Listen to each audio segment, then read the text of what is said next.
Hello everyone, આજના વિડીયોમાં આપણે જોઈશું સંખ્યાત્મક ગુણધર્મ। આ છે ચેપ્ટર નંબર 1।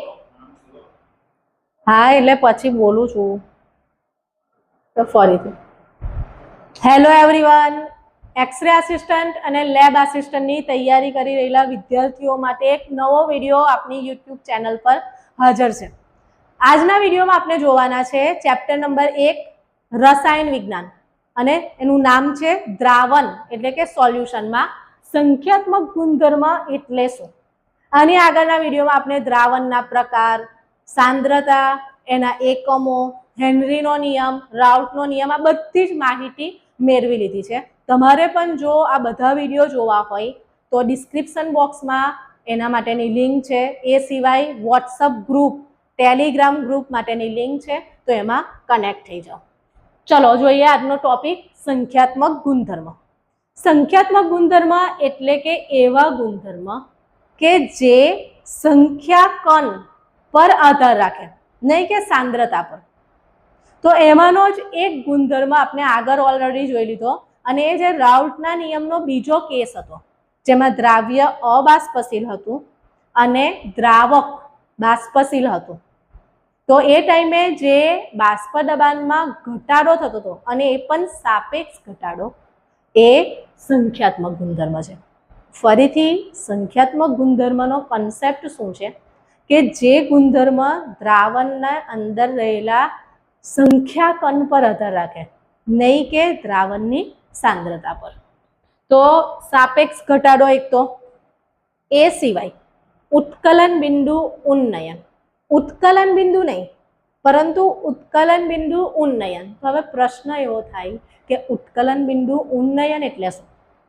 તો આપણે જોયું કે જ્યારે અબાષ્પશીલ દ્રાવ્ય પદાર્થને બાષ્પશીલ દ્રાવકમાં ઓગાળીને દ્રાવણ તૈયાર કરવામાં આવે તો જે પદાર્થ છે અબાષ્પશીલ એટલે કે દ્રાવ્ય, તમે એને ગરમી આપશો તો પણ એની બાષ્પ બનવાની નથી। હવે ઉત્કલન બિંદુનો મતલબ થાય કે આ જે બાષ્પ દબાણ છે એ એટમોસ્ફિયર એટલે કે વાતાવરણના દબાણ જેટલું જે તાપમાને થાય એ તાપમાનને આપણે ઉત્કલન બિંદુ કહીએ છીએ। હવે દ્રાવ્ય પદાર્થ અબાષ્પશીલ હોવાના કારણે તમે ગરમી આપો તો છો પણ માત્ર દ્રાવક જે છે એની જ બાષ્પ બને અને એના દ્વારા જ બાષ્પ દબાણ તૈયાર થશે। એટલે તમારે પહેલાં કરતાં વધારે પ્રમાણમાં, એટલે કે જો એકલું પાણી હશે તો એને તમે 100 સેલ્સિયસ જેટલું તાપમાન આપશો ત્યારે એની જેટલી વરાળ બનશે એટલે કે બાષ્પ બનશે એનું જે દબાણ હશે એ વાતાવરણના દબાણ જેટલું થશે। પણ એમાં કોઈ અબાષ્પશીલ પદાર્થને મિશ્ર કરીને તમે દ્રાવણ તૈયાર કરશો ત્યારે તમારે 100 સેલ્સિયસ કરતાં થોડું વધારે પ્રમાણમાં તાપમાન આપવું પડશે, ત્યારે એટલે કે ગરમી આપવી પડશે, ત્યારે જે બાષ્પ બનશે એનું દબાણ વાતાવરણના દબાણ જેટલું થશે। તો એને જ કહેવાય બાષ્પ દબાણમાં થતો વધારો, જેને કહીએ છીએ ઉત્કલન બિંદુમાં થતો વધારો। બાષ્પ દબાણમાં વધારો નહીં, ઉત્કલન બિંદુમાં થતો વધારો, અને એને આપણે રસાયણ વિજ્ઞાનમાં કહીએ છીએ ઉત્કલન બિંદુ ઉન્નયન। ફરીથી એકલું પાણી છે એટલે કે શુદ્ધ દ્રાવક છે જે બાષ્પશીલ છે એને તમે ગરમી આપો છો તો એની જે બાષ્પ બનશે, એમાં પાણીનું જો એક્ઝામ્પલ લઈએ તો 100 સેલ્સિયસ તાપમાને એની જે બાષ્પ બનશે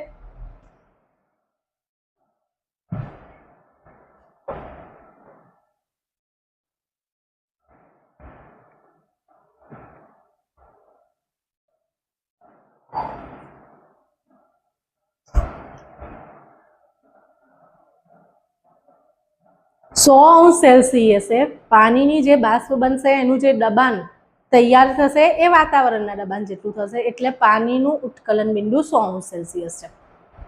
પરંતુ એમાં અબાષ્પશીલ પદાર્થને ઓગાળીને તમે દ્રાવણ તૈયાર કરશો તો 100 સેલ્સિયસ એટલી બાષ્પ નહીં બને કે બાષ્પ દબાણ વાતાવરણના દબાણ જેટલી થાય। તમારે એના કરતાં થોડી વધારે ગરમી આપવી પડશે એટલે તાપમાન થોડું વધશે, જેને આપણે ઉત્કલન બિંદુ ઉન્નયન કહીએ છીએ। જેને સિમ્બોલના રૂપમાં પહેલાં તો ઉત્કલન બિંદુને કહેવાય બોઇલિંગ પોઈન્ટ। તાપમાનને કેપિટલ T થી દર્શાવીએ, બોઇલિંગ પોઈન્ટ એટલે B, એમાં વધારો એટલે ફેરફાર કહેવાય, તો એને ડેલ્ટાથી દર્શાવીએ. એક કોના સમપ્રમાણમાં હશે? તો એ હશે મોલાલિટીના સમપ્રમાણમાં, અને મોલાલિટીને આપણે સ્મોલ m થી દર્શાવીએ છીએ. સમપ્રમાણતાની નિશાની કાઢવી હોય આપણે, બરાબર કરીએ તો અચળાંક આવશે kb, અને આ kb ને કહેવાશે મોલલ ઉન્નયન અચળાંક. હવે એનો એકમ ઘણી બધી વખત બોર્ડની પરીક્ષામાં પણ પૂછાય છે, માટે તમારા માટે પણ ઇમ્પોર્ટન્ટ છે આનો એકમ. તો kb બરાબર ડેલ્ટા ટીબી ના છેદમાં m થશે. ચલો, ડેલ્ટા ટીબી એટલે તાપમાન, એનો એકમ થશે કેલ્વિન. નીચે મોલાલિટી, મોલાલિટી એટલે કે ઉપર આવશે દ્રાવ્યના મોલ, નીચે આવશે દ્રાવકનું દર કિલોગ્રામમાં, એટલે મોલના છેદમાં કિલોગ્રામ. તો આને લખાશે કેલ્વિન મોલ ઇનવર્સ. મોલ છેદમાં છે, તમારે ઉપર લખવું છે તો -1 ઘટ આવશે, પણ કિલોગ્રામ છેદના છેદમાં છે, એ અંશમાં જતું રહેશે. એટલે કે kb નો એકમ બરાબર કેલ્વિન કિલોગ્રામ મોલ ઇનવર્સ. ચલો, સેમ આવું થાર બિંદુ માટેની વાત કરીએ આપણે. થાર બિંદુ એટલે જે તાપમાને પ્રવાહી ઘનમાં રૂપાંતરિત થાય, એટલે કે પાણી બરફમાં રૂપાંતરિત થાય. તો આપણને એ ખબર છે કે 0°C છે એ તાપમાન, બરાબર. પરંતુ જ્યારે અબાષ્પશીલ પદાર્થને દ્રાવકમાં ઓગાળવામાં આવશે તો 0 કરતાં પણ ઓછું તાપમાન ઘટાડવું પડશે, તમારે વધારે માઇનસમાં લઈ જવું પડશે, ત્યારે એ ફ્રીઝ થશે, એટલે કે થરશે. એટલે એનું થાર બિંદુ જે છે એમાં ઘટાડો થશે, તો એને કહીએ છીએ આપણે થાર બિંદુ અવનયન. વધારો મતલબ ઉન્નયન, ઘટાડો મતલબ અવનયન. તો થાર બિંદુને અંગ્રેજીમાં કહેવાય ફ્રીઝિંગ પોઈન્ટ. સેમ આ જ રીતે એનું કેલ્ક્યુલેશન છે. અહીંયા તમે જે ડેલ્ટા ટીબી લખો છો એની જગ્યાએ માત્ર લખવાનું છે ડેલ્ટા ટીએફ. Theory same. હવે આ અચળાંકને આપણે મોલલ ઉન્નયન અચળાંક કહીએ છીએ, જ્યારે કેએફ ને કહેવાશે મોલલ અવનયન અચળાંક, બરાબર. ચલો, એ સિવાય થિયરીમાં તમને આપેલું છે કે કારના રેડિએટરમાં એન્ટી ફ્રીઝ તરીકે ઇથિલિન ગ્લાયકોલ ઉમેરવામાં આવે છે. તો સંખ્યાત્મક ગુણધર્મમાં કોનો સમાવેશ થશે? તો પહેલું આપણે જોયું બાષ્પ દબાણમાં થતો સાપેક્ષ ઘટાડો, એટલે કે ડેલ્ટા P1 નીચે P10 બરાબર x2. ઉત્કલન બિંદુ ઉન્નયન, થાર બિંદુ અવનયન, અને એ સિવાય છે અભિસરણ દબાણ, જેને પાઈ વડે દર્શાવવામાં આવે છે, અને એનું સૂત્ર પાઈ બરાબર CRT. અહીં C નો મતલબ થાય કોન્સન્ટ્રેશન, અને અહીંયા કોન્સન્ટ્રેશન એટલે કે સાંદ્રતા તરીકે આપણે લેવાનું છે મોલારિટી. તો આ બધા જ કોન્સેપ્ટ પરથી તમે અજ્ઞાત પદાર્થનું મોલર દર શોધી શકો.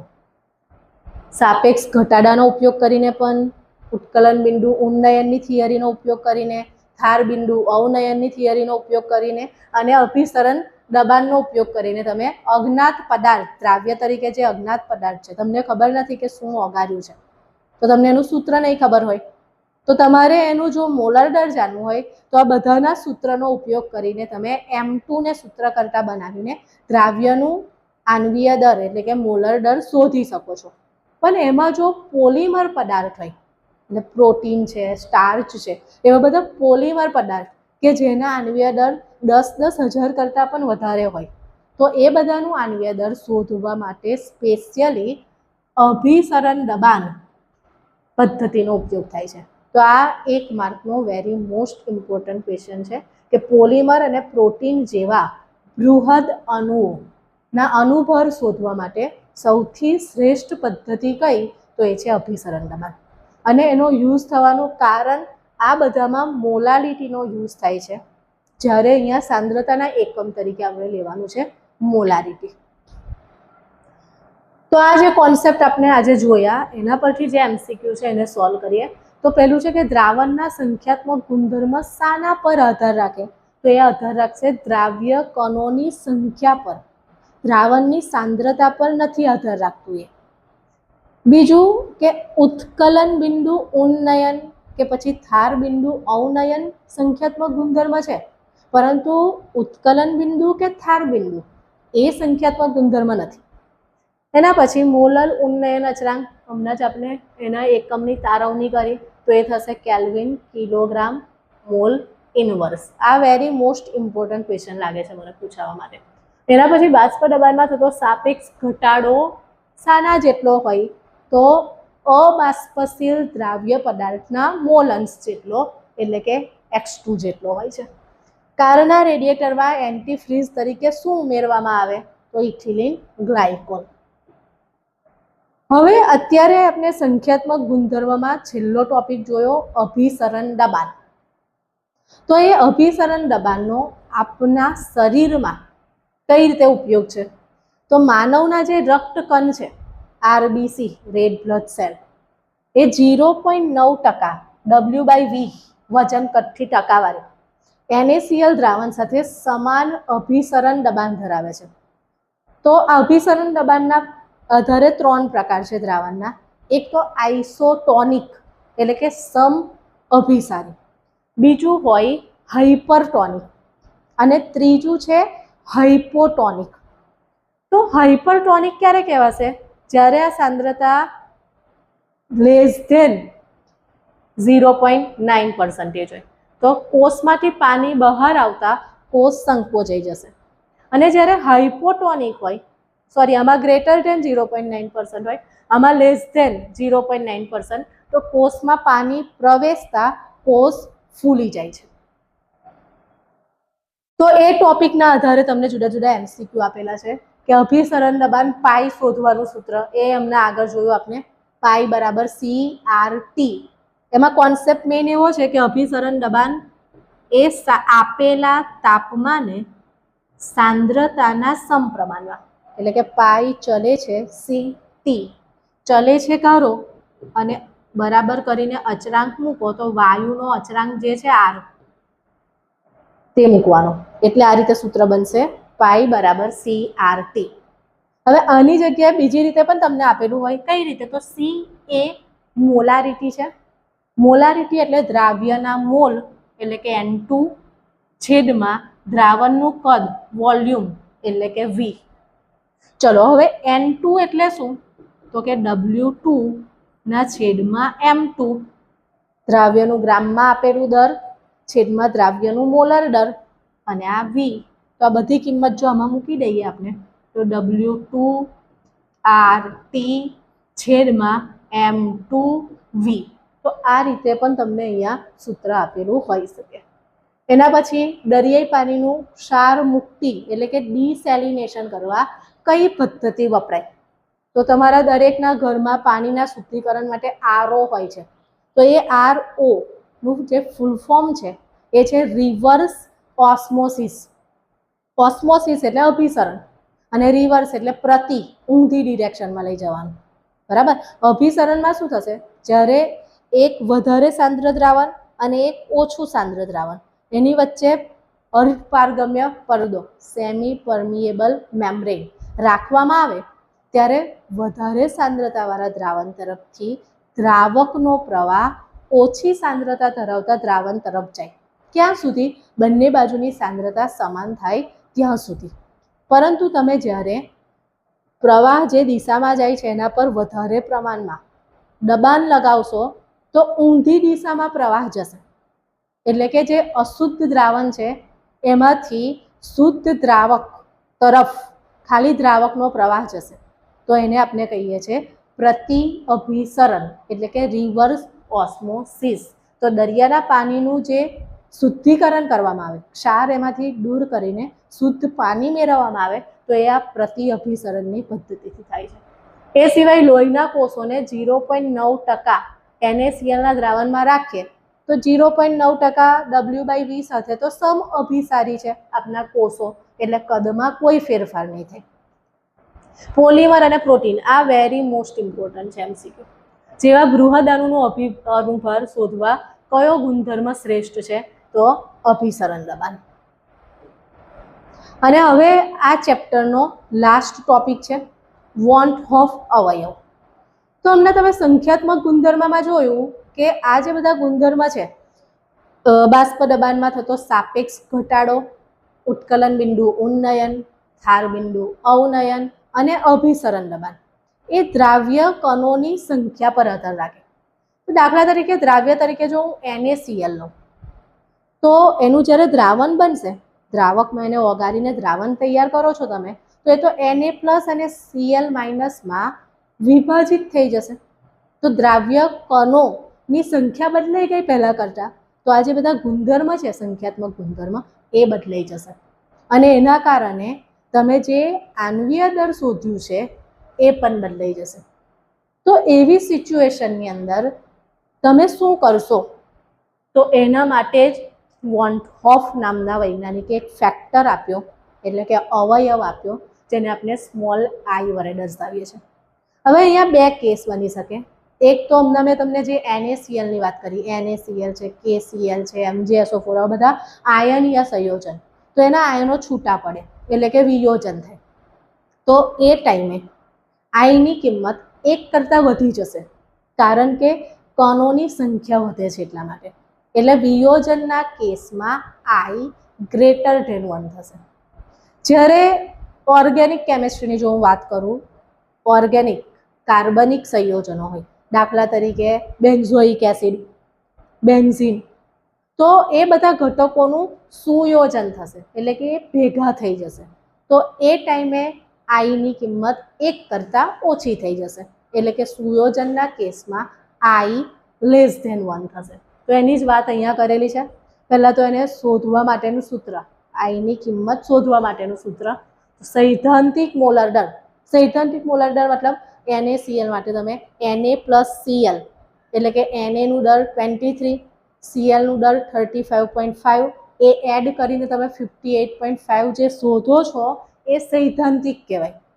અને આગળ આપણે જે બધા સંખ્યાત્મક ગુણધર્મ જોયા એ બધામાં M2 જે આવે સૂત્રમાં, એને સૂત્ર કરતાં બનાવીને તમે જે કેલ્ક્યુલેશન કરીને જવાબ લાવો છો એને કહેવાય પ્રાયોગિક મોલર દર. તો ઉપર લેવાનું સૈદ્ધાંતિક મોલર દર, નીચે લેવાનું પ્રાયોગિક મોલર દર. એટલે કે કણોની વાસ્તવિક સંખ્યા છેદમાં શરૂઆતના કણ. તો આ રીતે તમને આઈની કિંમત મળી જશે. વિયોજન માટે I ગ્રેટર ધેન 1 હોય, સુયોજન માટે I લેસ ધેન 1 હોય. હવે જેટલા પણ આગળ તમે સૂત્ર જોયા એને તમારે સુધારેલા સંખ્યાત્મક ગુણધર્મમાં જો રજૂ કરવા હોય તો દરેક સૂત્રમાં તમારે આગળ આઈને લગાવી દેવાનું. બરાબર? એ સિવાય બીજા એક્ઝામ્પલ જે અહીંયા આપેલા છે એ MCQ માટે વેરી મોસ્ટ ઇમ્પોર્ટન્ટ છે કે KCl છે તો એના માટે શું થશે? K+Cl-, તો 2 આયન છૂટા પડે તો આઈની કિંમત 2 થશે. ચલો આના માટે હું તમને સ્પ્લિટિંગ કરીને બતાવું. પોટેશિયમ 4 ટાઈમ K+, આ રીતે થશે. અને FeCN6 4 ટાઈમ માઇનસ, આ રીતે બનશે. તો પોઝિટિવ આયન 4 વખત છે, નેગેટિવ આયન 1 વખત છે, એટલે 4 + 1 જવાબ આવશે 5. બરાબર? વિયોજન અંશ આલ્ફા શોધવા માટેનું સૂત્ર છે I-1/n-1.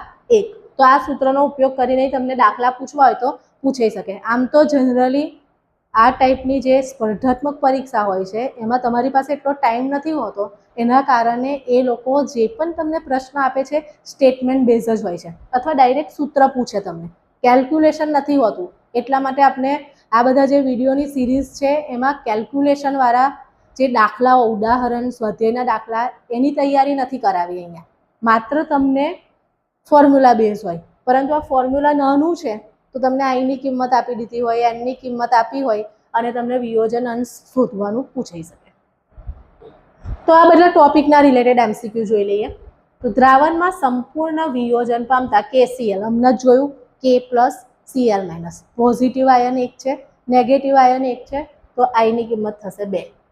એના પછી 0.1 મોલર જલીય દ્રાવણનું ધાર બિંદુ સૌથી નીચું હશે. આમાંથી કોનું ધાર બિંદુ સૌથી નીચું હશે? તો ચાલો, ધાર બિંદુનો ઘટાડો એ સંખ્યાત્મક ગુણધર્મ છે, એટલે એ કોણોની સંખ્યા પર આધાર રાખે. તો ધાર બિંદુ માટે તમારે યાદ રાખવાનું છે કે જેમાં ધન આયન અને ઋણ આયન એટલે કે કોણોની સંખ્યા વધારે હશે ને એનું ધાર બિંદુ સૌથી નીચું હશે. કારણ કે એમ પણ ધાર બિંદુ અવનયનની વાત છે, ધાર બિંદુના ઘટાડાની વાત છે અહીંયા. એટલે જેટલા કોણો વધારે, ઘટાડો એટલો વધારે થશે. તો અહીંયા જુઓ, ગ્લુકોઝ C6H12O6 આનું તો સ્પ્લિટિંગ જ નહીં થાય, એટલે કે વિયોજન જ નહીં થાય. NaCl માટે Na+Cl- એટલે આમાં કેટલા કોણ થશે? 2. ચલો, Al2SO4 3 છે ને એના માટે આ રીતે થશે, 2 ટાઈમ Al+3 અને 3 ટાઈમ SO4 2-, એટલે કે ધન આયન 2 વખત છે, ઋણ આયન 3 વખત છે, તો 2 + 3 તો એનો જવાબ આવશે 5. આનું સ્પ્લિટિંગ કરું તો 2 વખત K+SO4 2-, એટલે કે ધન આયન 2 વખત, ઋણ આયન 1 વખત, તો એનો જવાબ આવે 3. તો આમાં સંખ્યાકન 1 જ છે, આમાં સંખ્યાકન 2, આમાં 5 અને આમાં 3. તો સૌથી વધારે કણની સંખ્યા Al2SO4 3માં છે, તો એમાં ધાર બિંદુમાં સૌથી વધારે પ્રમાણમાં ઘટાડો થશે. એના પછી બેન્ઝીનમાં એસિટિક એસિડના સુયોજન માટે આઈનું મૂલ્ય, સુયોજનની વાત આવે એટલે I<1 થશે, બરાબર. પણ <1 વાળી કઈ કિંમત છે? તો આ એક જ કિંમત છે, 0.5 મતલબ 1/2, 1/2, એટલા માટે આ જવાબ આવશે. એના પછી તમને સુયોજન શબ્દ ના પણ આપ્યો હોય, તમને એવું કે બેન્ઝીનમાં એસિટિક એસિડ, તો તમારે સમજવાનું કે બેન્ઝીન એસિટિક એસિડ એ ઓર્ગેનિક એટલે કે કાર્બનિક રસાયણ છે, જેનું સુયોજન થાય, વિયોજન ના થાય, માટે આઈની કિંમત 1 કરતાં ઓછી થઈ જશે. એના પછી અવિદ્યુત વિભાજ્ય દ્રાવ્ય એટલે કે જેનું વિભાજન નથી થતું, માટે યુરિયાનું સૂત્ર છે NH2CONH2. તો એના માટે આઈની કિંમત કેટલી? 1. ગ્લુકોઝની જેમ, જેનું સુયોજન પણ નથી થતું અહીંયા કે વિયોજન પણ નથી થતું, એટલે આઈની કિંમત થઈ જશે 1. એના પછી વિયોજન અંશ આલ્ફા માટેનું સૂત્ર એ પણ તમે હમણાં જોયું, આલ્ફા બરાબર I-1, નીચે N-1. અંશ છેદ બદલાઈ ના જાય એનું ખાસ ધ્યાન રાખજો. જ્યારે દ્રાવ્યનું વિયોજન થાય ત્યારે પ્રાયોગિક મોલર દર સૈદ્ધાંતિક મોલર દર કરતાં ઓછું થઈ જશે. એટલે કે NaCl માટે તમે જો 58.5ની ગણતરી કરીને લાવો છો એ સૈદ્ધાંતિક છે, પરંતુ એનું વિયોજન થઈ જાય એના પછી તમે જે કેલ્ક્યુલેશન કરીને એનો જવાબ લાવશો એટલે કે પ્રાયોગિક મૂલ્ય એનું ઓછું હશે 58.5 કરતાં. K4FeCN6 હમણાં જેનું વિયોજન કરીને મેં તમને બતાવ્યું, જેનો જવાબ 5 આવતો હતો. 0.1 મોલર સુક્રોઝ, અહીંયા લખેલું છે સુક્રોઝ, સુક્રોઝ એટલે ખાંડ, C12H22O11 આ એનું સૂત્ર છે. અને 0.1 મોલર NaClના દ્રાવણમાં કોનું અભિસરણ દબાણ વધુ હશે? ચલો, અભિસરણ દબાણ પાઈ બરાબર I/CRT. આવું સૂત્ર થશે જ્યારે સુયોજન વિયોજન થતું હોય ત્યારે. હવે સુક્રોઝ જે છે એનું સુયોજન કે વિયોજન નહીં થાય, માટે આઈની કિંમત 1 થશે. જ્યારે NaClમાં Na+Cl- આ રીતે વિયોજન થશે, માટે આઈની કિંમત 2 થશે. તો તમે સમજી શકો છો કે અહીંયા જો 2 કિંમત આવી જાય તો પાઈની કિંમત જે પહેલાં મળતી હતી એના કરતાં ડબલ થઈ જશે, માટે NaClના અભિસરણ દબાણની કિંમત સુક્રોઝના અભિસરણના દબાણની કિંમત કરતાં વધારે હશે. તમે જોઈ શકો છો કે આની સાંદ્રતા 0.1 મોલર છે, NaClની સાંદ્રતા પણ 0.1 મોલર જ છે, પરંતુ અભિસરણ દબાણ સંખ્યાત્મક ગુણધર્મ હોવાના કારણે એ સાંદ્રતા પર આધાર નથી રાખતું, પરંતુ ઘટક કણોની સંખ્યા પર આધાર રાખે. જો સાંદ્રતા પર આધાર રાખતું હોત તો બંનેનું અભિસરણ દબાણ સમાન હોત, પરંતુ એ સંખ્યાત્મક ગુણધર્મ છે એટલે ઘટક કણોની સંખ્યા પર આધાર રાખશે. તો આની સાથે ચેપ્ટર નંબર 1 જેનું નામ છે દ્રાવણો, એના જે દરેક ટોપિક છે ફરીથી રિવાઇઝ કરાવું છું કયા કયા ટોપિક તે. પહેલો ટોપિક છે દ્રાવણ એટલે શું, એના પછી સાંદ્રતા, સાંદ્રતાના એકમો, એના પછી હેનરીનો નિયમ, રાઉલ્ટનો નિયમ, આદર્શ દ્રાવણ, બિન આદર્શ દ્રાવણ, ઉત્કલન બિંદુ ઉન્નયન, ધાર બિંદુ અવનયન, અભિસરણ દબાણ અને લાસ્ટમાં વોન ઓફ અવયવ. તો આટલા ટોપિક્સની સાથે ચેપ્ટર નંબર 1 જેનું નામ છે દ્રાવણ અહીં સંપૂર્ણ થાય છે. જય હિન્દ, જય ભારત.